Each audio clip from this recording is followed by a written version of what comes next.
কবি দীনেশ দাশের লেখা একটা কবিতা আবৃত্তি করে শোনাচ্ছি। কবি দীনেশ দাশের জন্ম কলকাতায় 16ই সেপ্টেম্বর 1913 খ্রিস্টাব্দ।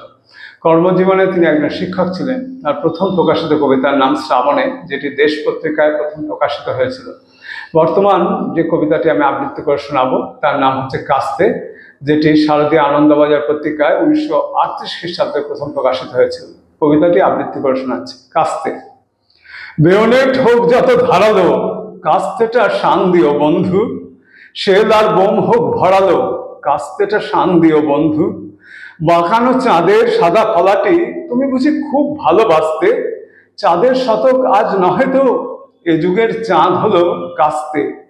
লোহা আর ইস্পাতে দুনিয়া যারা কাল করেছিল পূর্ণ, কামানে কামানে ঠোকাঠুকিতে নিজেরাই চূর্ণ বিচূর্ণ।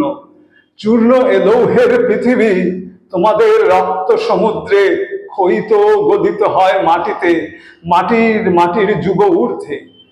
দিগন্তে মৃত্তিকা ঘনায় আসে ওই চেয়ে দেখো বন্ধু, কাস্তেটা রেখেছ কি সানায়, এই মাটির কাস্তেটা বন্ধু।